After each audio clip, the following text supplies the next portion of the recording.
Rev up your engine.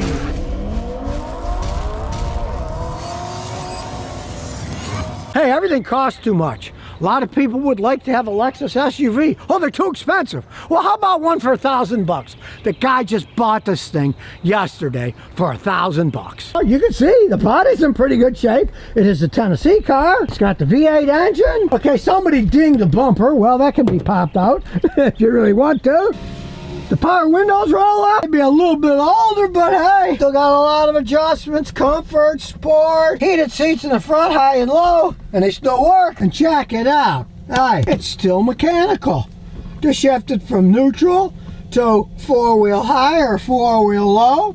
Hey, none of that electronic stuff to break down. Now, as you can see, it does have 253,000 miles on it, just about 252,255, but I've seen them go 400,000 or 500,000. It's got all the bells and whistles, ABS, traction control, vehicle speed control. They'll go off when we start it. I just had the idiot lights on because I had the key turned on and the vehicle not running. Now, if you look under the hood, the owner's holding it up because the struts are getting worn. But like I say, you can either have a sticker, clamp some vice grips here if you want. But V8 4700 engines can run forever. These things are solid built. Now, being an older one, this still has a timing belt. It's the only thing you really got to worry about. The timing belt drives the cams. This is an interference engine. If those belts break, the pistons hit the valves, you can kiss the engine goodbye. So you really want to make sure you buy one with 250 and you don't have any kind of records of whether the timing belt has been changed. I would advise you paying somebody like me to replace the timing belt in the water pump, because if it does break, goodbye engine. But you know how many timing belts I've seen break on these V8 Toyota engines? One. And the only reason I saw that one was because the guy didn't change the oil, he didn't check the oil, and the engine blew up. And when the engine locked up, the belt snapped off. Replacing the belt wouldn't have mattered on that. He should have put oil and changed it more often. I have miles, being a Toyota product, most of the stuff on it is still pretty much original equipment other than the radiator. The radiator's been replaced because you can see it's all shiny. Eventually the plastic cracks and you can replace them. You don't have to buy a Lexus one. You can buy those Chinese aftermarket ones. It doesn't really matter. But interestingly enough, they reused the original radiator cap and it's still working. Here's something else I warn people why I say if you're going to get a V8 Lexus, you're going to have to spend some money probably in the long run because the parts cost more. This is the brake master cylinder assembly. And if you notice, it has these crazy little things here. That's because it is a nitrogen boost system. I just looked up my old data. That brake master cylinder assembly cost $1,559. You paid $1,000 for the car. So, I mean, it's working fine now. But realize that parts of these things can be super expensive. Comes a true test. Let's get on my fancy scan tool and see what needs fixing and what doesn't. And you can see the leather always rips and stuff. The other leather seats are in excellent shape, but you can put a seat cover on it if you want. So up goes the big scan tool. And we'll do diagnostics. Might take a while because it's an 06, so it's an older vehicle. They're slower. Oh, they can do a topology scan. We know we're going to find codes because lights are on.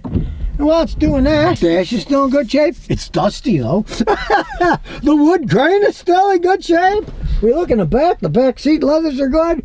A lot of space in one of these. Hey, it's a $1,000 Lexus, so it's got 20 trouble codes. A lot of them are probably going to be stuff where you really don't care about. So we'll start down here. Variable gear ratio steering. Seems to steer okay to me, but let's see what it says. Vehicle stability control system has a problem. Well, we know that because the light's on. If you really think any vehicle that's 19 years old is going to have vehicle stability that you're going to trust your life with, you're crazy. Especially these old systems. They didn't do all that much anyway. All right, now here's a whole bunch of codes, which we don't care about probably because it's a tire pressure monitoring system. Each tire inside the tire valve stem has a battery and a sending unit, like a little FM radio station sends information to the computer. Those things just go bad over time. The batteries run bad. People won't bother to replace them because it costs a ton of money. Okay, the data code from 3 of them are wonky and one's not even registered. That means at some point in time somebody pulled one in, but they didn't register it with the computer, so the computer can't read it. But hey, tire pressure gauges cost $10. Pull one in the trunk. All right, let's see what these other codes are. Active height control. These are very complex shock absorbing systems. So let's see what that one is. Damping force control actuator right front. Damping force control actuator right rear. The active height control isn't working that great. It sits perfectly fine. You probably want to fix it like I have in older ones, when the car's sitting sideways or the front to the back is sitting weird, but this one sits totally fine. As you can see, it doesn't have any problems on one side or the other side. Now we'll look at some more codes. Doesn't look too bad to me. There's 6 brake codes, and that's ABS, traction control. So let's see what's going on there. Okay, the right rear speed sensor circuit, the engine control system that feeds the ABS control system, 0 point of steering sensor, and central differential lock signal during central differential lock on circuit open. All right, somebody at some point in time must have replaced the clock spring and didn't center it. So we know the system isn't working that good. It stops when he hits the brakes, and this is in Tennessee. They don't do any kind of vehicle inspections. So, hey, as long as it stops, or you're going down the road, and let's face the facts. It doesn't snow much here, doesn't freeze much here. So, you know, you shouldn't drive on ice anyways, and in snow. Hey, this is a 4-wheel drive vehicle. You can put it in 4-wheel drive, so I don't think you're going to have to worry about much of anything. And people do not use these things as race cars. So, the active controls, so you can live without that. The brake ones, some of them didn't erase because it's got problems with the stupid systems, but it still stops okay. We'll check that we road tested. The ECM has codes. Those are the last one. We'll see if any of those are serious or not. Right away, oxygen sensor, heater control, circuit low in bank 1, and in bank 2, and heater control again. So a bunch of these heater control. Well, again, this is Tennessee. We don't care.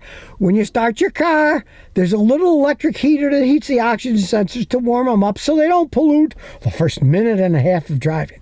Well, they don't test any of that stuff here in Tennessee. Now, if you're in a state that requires emissions inspecting and you want to drive this baby on the road, you're going to spend a ton of money getting this baby to pass all those stupid things. But here in Tennessee, no one cares, so that means nothing. Now it's saying that the mass airflow sensor, the circuit's low. Hey, if it's running okay, it's not doing that bad, but it also says intake air temperature circuit input high. Both of those are controlled by the mass airflow sensor. It's got the sensor for both of them inside it. If I get bad data and it runs crappy, we can just put another MAP sensor on it, just bolt in, bolts out. They're relatively inexpensive compared to everything else on the car. And if you don't mind being a riverboat gambler, you can buy one of those Chinese-made ones. If it doesn't work, take it back. It may or may not work. The dealer one's relatively expensive, but I do have to say I'm pleasantly surprised. I just checked it out, and at the Lexus dealer, it's $183, so it's not that big of a price. Now, we'll start her up. And now comes the real thing. We're going to analyze this stuff and look at the data. Here comes live data. Remember, black is good, red is bad. We'll get rid of all the ons and offs. If they were red, we'd look at them, but they're not red. Okay, here we go. We'll put it in gear to get more accurate reading. It's in closed loop now, which is what we want, so the computer controls everything. Now, interesting enough, it's running a little bit lean. You can see the fuel trim is 8.6%. It's not outrageous. In the long term, it's a little bit longer. So it's running a little bit lean. It's adding fuel. There might be tiny leaks and stuff like that, but from my experience with these, a lot of times you leave it alone. These things are tremendous gas hogs to begin with. You would rather have a car that runs a little bit lean because it would use less fuel. Now, the only thing that I advise doing on this baby, because it seems to run good, we'll know more when we road test it, is I'd put some of Bernie's fuel injector clean in it, and then it'll probably run less lean. As they age, it's got 256,000 miles. It's got the original fuel injectors on it. They're worn, and they get clogged up with a little dirt, and then they don't spray right, and they don't get enough gas in the engine. So, that's generally what does it, especially, I'm sitting here now, it's not shaking, it's idling fine. Let's say it was running lean because it had a vacuum leak, it'd be idling poorly. It'd be shaking around a little bit, and it's not doing that. This airflow sensor, that shows normal. I wouldn't really worry about it. It's got normal data coming out of it. Now, another problem that these often have is with their air pump. This doesn't have that problem. But these crazy V8s, they got this air pump system for anti-pollution. Cost a fortune. You got to take the intake off to work on it. It's a pain in the butt. But again, this vehicle lives in Tennessee. So if that system did go, you wouldn't have to spend all the money to fix it. Because normally they run okay. It's just an anti-pollution thing, right? So here, people don't care. Another reason you might think about moving to Tennessee. We'll go down some more. Sensors are working good. And really, when you look at this, 1.00 is perfect. Look, 1.99. It's only off a few thousands. It's pretty good for a car that's got 250,000 miles. Tailless temperature, as you can see. Baby's got a lot of catalytic converters, but they're all running the same temperature. They're working fine still. So let's start looking at some more. Anything look odd? No, everything's black. See, it's got electronically controlled 5-speed tranny. We'll see how it shifts, but these things normally shift perfectly good, other than you might get a little bit of a flare with 200-something thousand miles. We'll check that out when we drive it. You can see there's no misfires. 0 across the board. So here we go. Look, the backup camera still works. There's my matrix. Is the transmission shifting? You can't feel it shift. Okay, it shifted because the RPM went down, but you can't even feel it, and it's got 253,000 miles on it. That's a sweet sound of V8, as old as it is.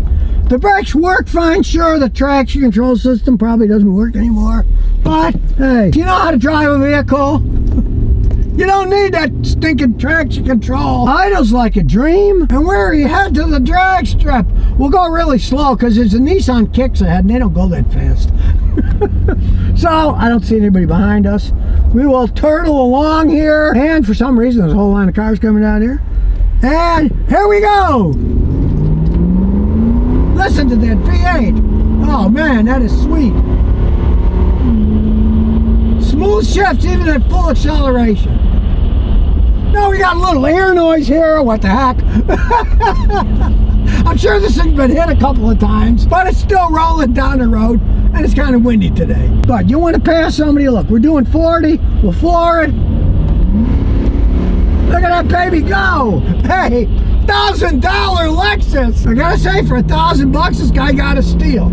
As long as he's got money to buy gasoline with, cause these babies are gas hogs. There's no ifs, ands, or buts about it. Even with a 5-speed transmission. But he doesn't really care because he's using it for work and his boss is paying for the gas. So there you have it, a $1,000 Lexus. What a deal. An SUV. And it's got the V8 engine that can run forever. You never know what you're gonna run into these days if you price around. And if you don't mind having those dumb lights on, it drives fine, it brakes perfectly fine, go ahead and get one. Just realize you're going to spend a small fortune if you buy this in a state that does emissions inspecting, because it would need all kinds of work to pass that. Wouldn't run much different than it's running, but that's the way the world goes. This one lives in Tennessee, so no one cares. So if you never want to miss another one of my new car repair videos, remember to ring that bell.